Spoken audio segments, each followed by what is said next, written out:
The Shock Therapy Podcast. It's that boom, boom, boom, boom.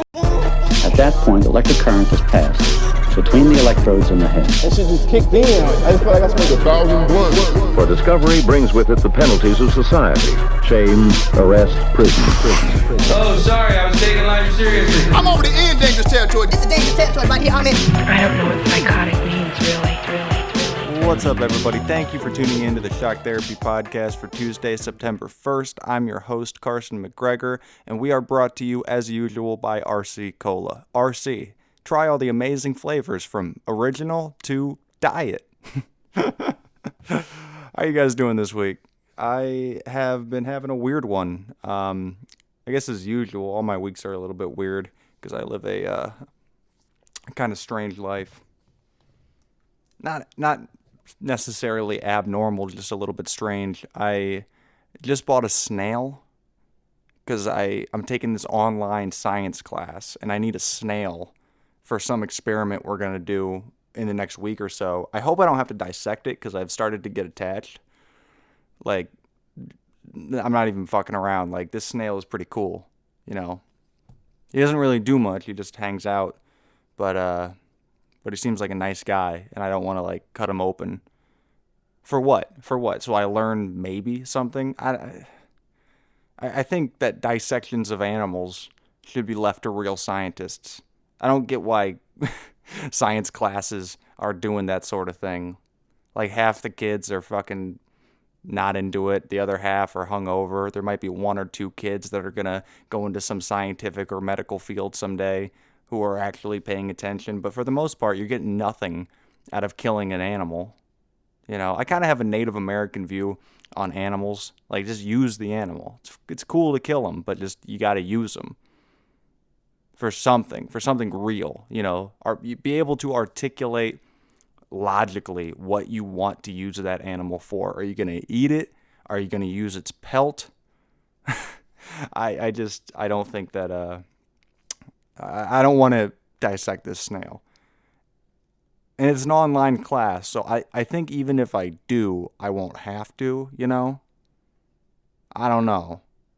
Maybe I could just look up videos of people dissecting similar snails, and I can get off scot-free.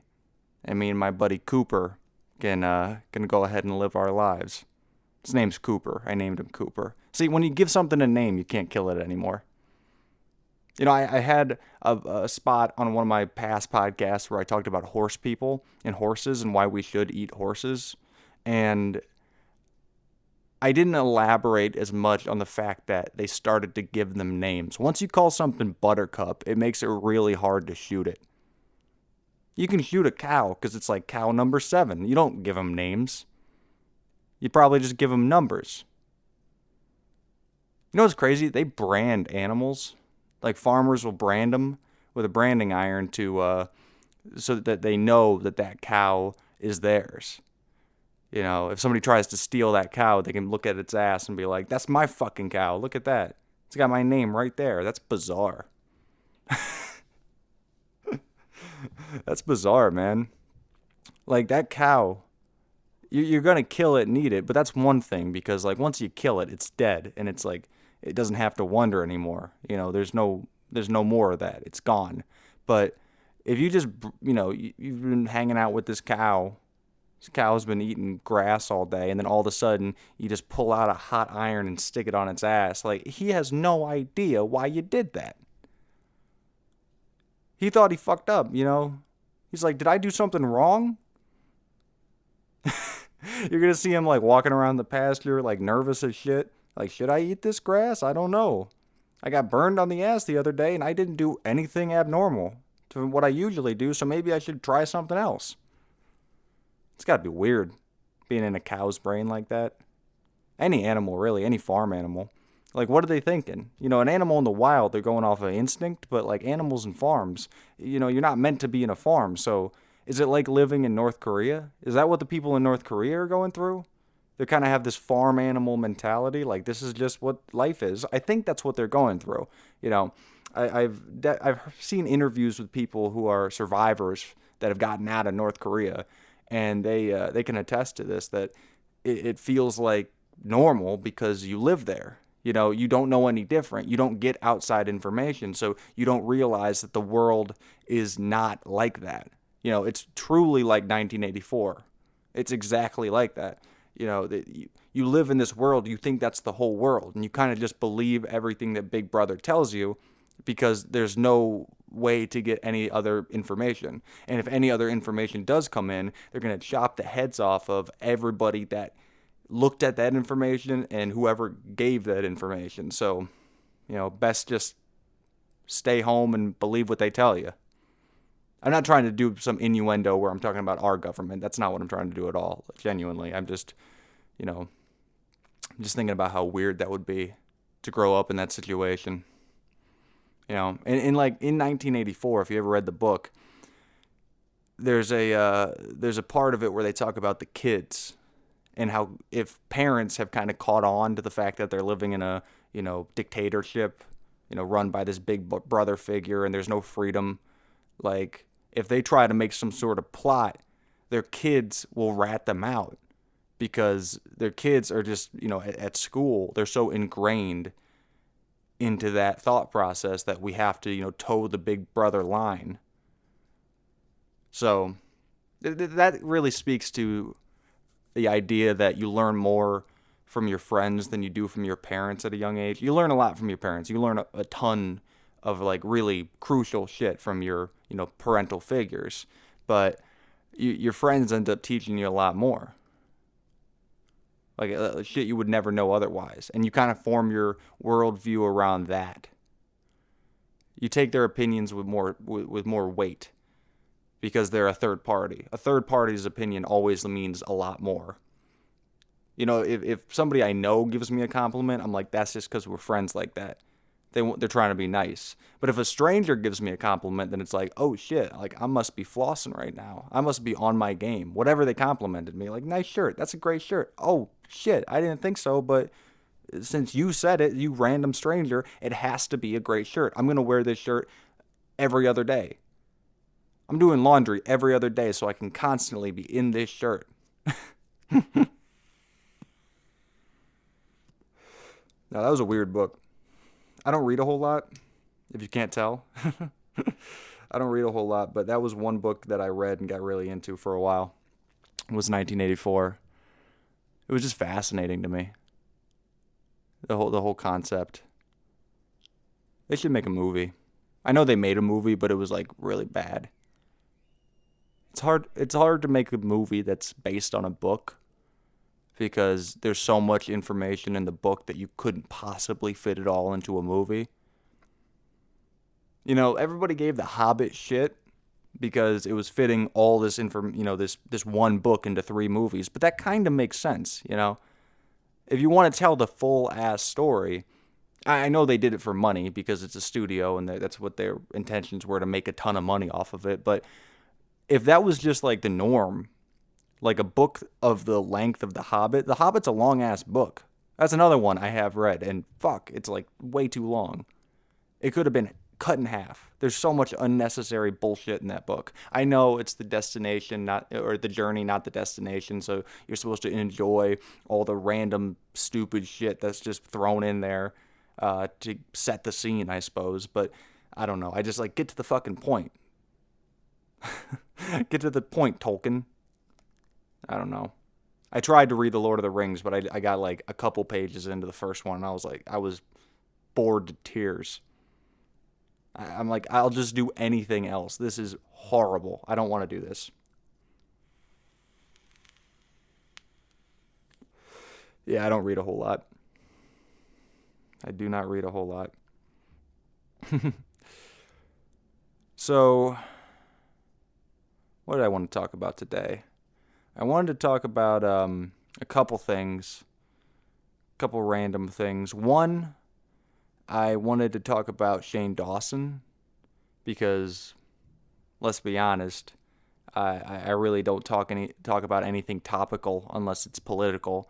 And I made a comment last week that I wouldn't say anything political in this one, so I'm going to keep it away from that. What I do want to bring up, though, which is, it's kind of a political topic, but not really. It's more about a, societal, cultural thing.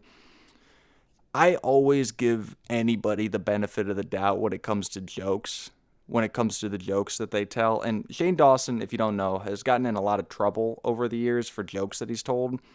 He had those, he was in blackface in a bunch of his sketches, and he told really, not in good taste racial jokes, just a lot of shit like that. And I'll always give somebody the benefit of the doubt because comedy is not only a subjective art form, but it's also an art form that takes a lot of time to get to the funny. If you know anything about Chris Rock has that one bit, I can't say it, but N-words versus black people. And it is kind of a fucked up bit, It is kind of a fucked up bit. And everywhere he went with that bit before he filmed it, he bombed. He bombed with it. Nobody liked it. No city was having his N-words versus black people joke until he figured it out. And then it became potentially his greatest bit he's ever done. So that's how comedy works. You have to mine for funny. It's not immediately present. You have to figure it out. And he's a veteran. He's a comedy veteran, so he gets that. He understood, even though he kept bombing with it, he understood there is funny here, and I'm gonna find it. So that's what really separates him from somebody who would have just been like, no, fuck it, it's not working, I'll throw it out. And there's some guys that's their style as well, that they just want to immediately find the funny. Anthony Jeselnik, just one-liner type of guys. That's their style. So there's a bunch of different ways to do comedy, but for the most part, you have to test something out several times and figure it out. So the internet makes that a little bit weird because there's no immediate audience. There's an audience that watches your content, and in Shane Dawson's case, a very large audience that was watching his content, but there's nobody right there watching you do it that's critiquing it, either laughing or oohing or whatever, kind of scoffing at it. I don't know. There's none of that. So you're kind of just putting things out there into the quote unquote void of the internet to be judged by whoever. And those things have come up in his past before, the stuff he's done that's been controversial, those types of sketches he's done and the humor he's done. But I'll always give him the benefit of the doubt on that, simply because humor is subjective, and I don't think a joke implies intent. I think it's a joke. You can really tell when somebody's not joking anymore. There's a line you kind of have to cross, and it's very visible. You can see it. You can hear it. You can hear the tone of voice change, Human beings can pick up on that sort of thing. When Dave Chappelle was telling his, transphobic jokes, quote unquote again, there was no intent of hatred. It was just, he was obviously just talking about a subject that he knew was going to push buttons, and he did it in a really funny ass way. There's no denying that he did it in a super fucking funny way. So what I'm trying to say is that is not why Shane Dawson is getting all this heat. Because he's apologized for that in the past. He's gone through the ringer for that in the past. Why he's getting so much heat now, if you didn't know, he got in this situation with James Charles and Jeffree Star, where this girl on the internet, this famous beauty YouTuber, I'm not in that world, so if I sound ignorant here, it's because I am. Some famous beauty vlogger had this video where she was talking about how James Charles is like an asshole, how he's all this, he's all that, he's a piece of shit, and kind of blew that segment of the internet up. Everybody was like, yo, fuck James Charles, or they were defending him, kind of caused some controversy. And there were speculations that Shane Dawson and Jeffree Star, who were pioneering a competing makeup line, that they somehow engineered this whole controversy. They asked this girl, this famous beauty vlogger, to do this video, right? And Shane's denied that for a while now. And but when all this started, he posted something I think it was on Twitter, making all these kind of backhanded comments at James Charles, being like, yo, I didn't do that. I didn't engineer that whole thing. But, James Charles does kind of deserve what's coming to him because he's a piece of shit. Like, he was saying, like, no, I wasn't hating on James Charles, but, by the way, fuck that guy. Fuck that dude, because I don't like him either. So he kind of made himself look like bad in the process, because you're not helping your case there. If you were just like, dude, I love that dude. I love James Charles. Like, he's like my favorite. Then everybody would have been on your side. Like, okay, this guy's either the biggest liar or he totally has gotten mixed up in this for no reason. But it was, I guess, the former, because people thought he was lying. They thought that, you had something to do with it. You and Jeffree Star had something to do with it. So the internet, as they do, they go into his past and they break out a bunch of these old racist clips. And yeah, it kind of just goes through the same cycle he's been through before, where, he apologizes for it, whatever.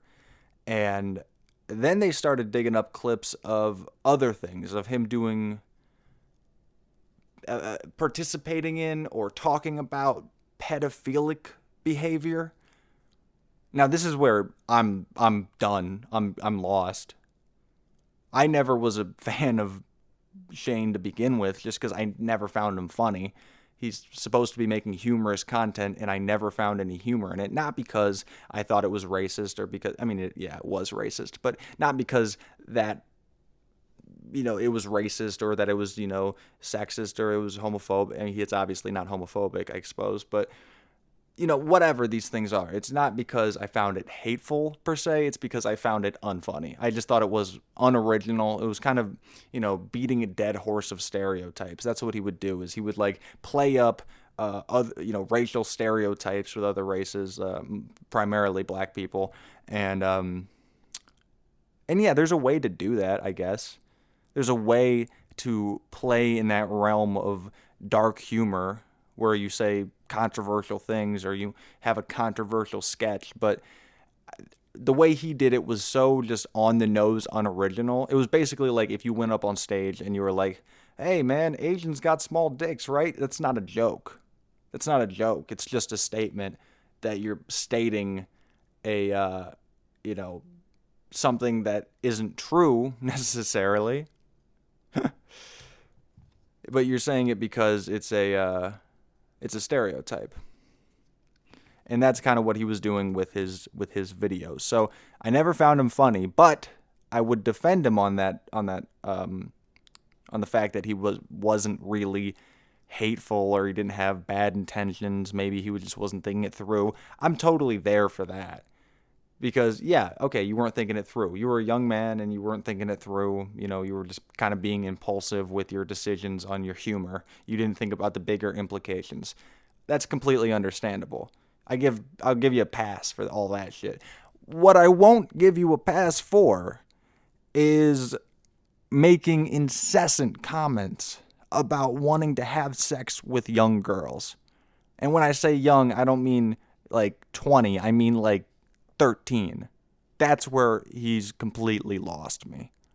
Not saying my opinion means much, but I don't know, just as a voyeuristic person in this whole situation, not having any dog in the fight, because I don't know anything about any of these people really. It's just something to watch, just drama to watch. Yeah, no, fuck that guy. Fuck that guy. Again, back to defending dark humor. If that was it, if that was simply it, he made jokes about like, oh man, I want to fuck this 13-year-old girl. Sorry, that was my phone. That was that little Tinder notification. They have a different one, so whenever I hear that, my ears perk up a little bit. Like, ooh, does somebody want me? Does somebody want me? Am I loved? Oh my God, that's crazy. I didn't think so. But anyway, back to defending dark humor. He made all these jokes, and there are guys that play in that lane too. I mentioned Anthony Jeselnik earlier, who's a stand-up comic who does that sort of material.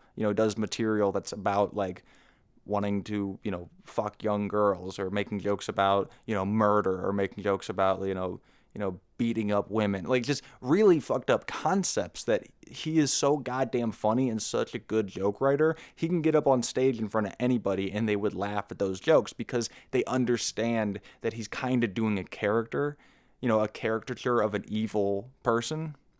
And so I would give him that, I suppose, if that seemed to be the case. But then there was videos that have come out of him acting inappropriately with young girls. By him, I'm referring to Shane again. And that's where you've just crossed the line. That's not taking the joke too far. That's acting on your words that you claim to have been jokes. And when I say sketchy behavior, like risky behavior, he's kissed young girls on the mouth. He had this like really gross fucking sex talk with his like 13-year-old cousin or his 12-year-old cousin or something like that. He's been on like webcam chats with young girls and kind of made really fucking lewd comments, just really horrible shit like that I can't stand that shit. I can't stand that shit.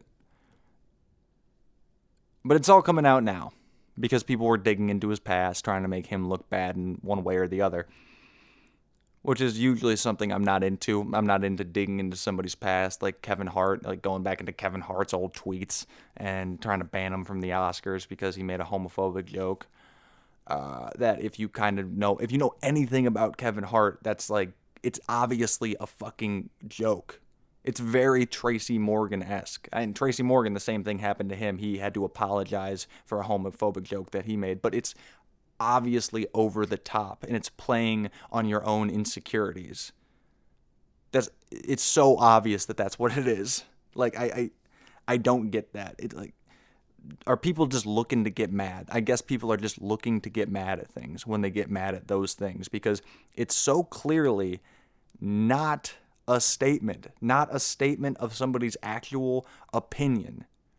So clearly a joke, but people totally throw that sentiment out the window. So normally I'm not into the digging into somebody's past, finding dirt on them type of thing, but with Shane, I'm surprised that these things haven't come up before. He's got a huge audience. Well, it was like 20 million subscribers. It might be less now that all the shit's been happening in his life, but 20 million subscribers, that's a fucking lot of that's a lot of people that are watching what you do. So all those people watching his content, all these clips that have come out are pieces of content that he's either made or been a part of, or fan videos. Just the amount of eyeballs that have been on this guy and on this situation. The fact that it hasn't been a controversy up to now because he commented some, shady stuff about this other dude's makeup line. Like, are you fucking joking me? That says a lot about the people that are consuming his content. That it hasn't come up till now.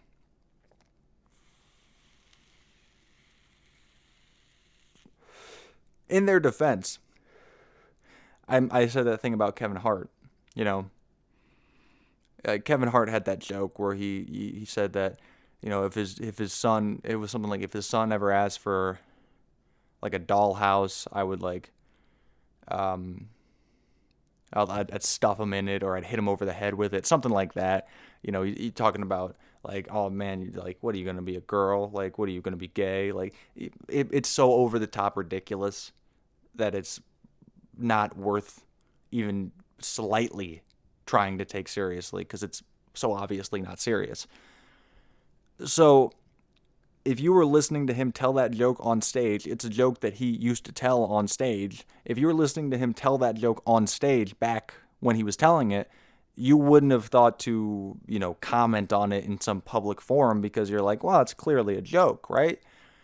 These aren't the statements he's written in tweet format so that you can take them out of context and then blow them up. This is video evidence of the guy doing really horrible shit. So I don't know. It kind of makes my fucking blood boil a little bit. Makes my fucking blood boil. That somebody can just kind of get away with that sort of behavior for that long in such a public way and never get called out on it. You know, it's already bad enough that there's pedophiles that don't get called out or don't get outed just in general, you know? But you can almost get a Jeffrey Epstein because it's like, oh, he wasn't public with it. I mean, he was the last thing from public with it. And he was able to, pay off the right people, get the right people in his pocket to make sure that information stayed under wraps. It wasn't a suspicion. It wasn't like everybody was like, Jeffrey Epstein for years. Like, Jeffrey Epstein might be fucking kids. Like, I don't know about all this. Nobody was saying that. Most people didn't even know who the guy was. So Shane is just such a different thing. It's just such a different thing to be in that level of the public eye and still get away with that sort of behavior. Now, I don't know if Shane Dawson is a pedophile. I really don't know. I won't pretend to know because I don't know the guy. I don't know his intentions. I'm not in his brain. I'm just saying it doesn't look good. It doesn't look good. It really doesn't. It looks like it looks like he's either the worst satirist of all time or he's a creepy person that needs to be held accountable. I don't know, man. I'm glad I never got into him. I'm glad I never got interested in his content. I'm glad he sucks at making content. Makes sense, though, because his audience was mostly young girls. And it seems like this attraction that he talks about and he sort of acts on is towards, these young girls. So, I don't know, if I was listening to a podcast and, I was a fan of say I was 13 years old and there was this, cute girl in her 20s that, where she made comments like, man, I'd love to fuck 13-year-old boys. Like, they're just so cute. Like, if she made a comment like that, not only would I not think it's weird, I would be like, I'm a bigger fan of yours now. I think the male-female dynamic, men and women are different in that regard. Definitely in that regard. But I definitely wouldn't think it's weird because that's who I am, That's who I am. I'm not in that mindset of like, what? Like, what? Are you kidding me? That's creepy. Aren't you in your 20s? I just didn't have that type of thinking or forward thinking at that point in my life. I'm sure I did in a theoretical situation, but not if I were to actually listen to somebody I'm a fan of. It just wouldn't occur to me. So I'm glad I never got into Shane. Because I got into Louis C.K. pretty big when I was younger. I've been a huge fan of Louis forever. I was huge into his FX show. Just any piece of stand-up I could find on the guy, I'd watch it. I think he's one of the greatest. He really is one of the greatest. And so I've kind of been in a tough spot with him. Because it's weird. I don't know. It's so many different factors. He comes forward with his actions like, this is what I did. This is how I hurt people. I'm sorry. Nobody outed him. He came forward on his own accord. I don't know how much of a difference that really makes because you still did these things. Like, if somebody murdered 20 people and then just came out and said like, hey guys, there's no investigation into me right now, but I murdered 20 people and I just want to say I'm really sorry. That doesn't make them any less of a murderer. So I suppose that argument's a little bit moot, but I'm kind of personally in a conundrum with my support for Louis C.K., whether or not I should buy his new specials, whether or not I should, listen to his content. If he were to come to my town, would I go see him? That sort of thing. It's hard, man. It's really hard. Because you're not there. You're not there in these situations. So you don't know to what extent that they happened or to what extent that they hurt people and what's going through his head. There's just so many factors that as an outside observer, you can't really just assume. That's why in all this, I don't want to say that Shane Dawson's a pedophile. I don't want it to come across as I'm saying that, because if he is, I hope he goes to jail. But I don't want to assume, because I don't know. I don't know. It just doesn't look good. And that's what I could say about Louis. It just doesn't look good. It's been a while for Louis, though. It's been a while since all that stuff happened in his life. So, not saying that really makes a difference, because it doesn't. Sorry to end on such a downer here. I don't know, kind of a hot topic, kind of a controversial topic. Tell me what you think about it. I'd like to hear more opinions on this, because I think people's opinions are so, wonky. They're so either to one side or the other. Not really, but those are just the people you hear because they're the loudest, the ones with the crazy ass opinions. When it comes to like cancel culture, you got the you say anything, outside of the line, and your career is done, finished, over, kaput. Wearing some fucking cement shoes and taking a dip in the river. That's the one end of the spectrum. And then the other is that, like, well, dude, like, how are men even supposed to flirt? Like, if a guy, like, just comes up and grabs your ass, he's just, like, complimenting you. Like, there's that crazy on the other end. So I think most people kind of lie somewhere in the middle. And, and I'd like to hear from those people, because you don't hear from people with nuanced thoughts on these sort of things often enough, I think, in a public platform. So tell me what your thoughts are. Drink as much RC Cola as you can find. Comes in 2 great flavors, Diet and Original. Delicious stuff. And sway for president.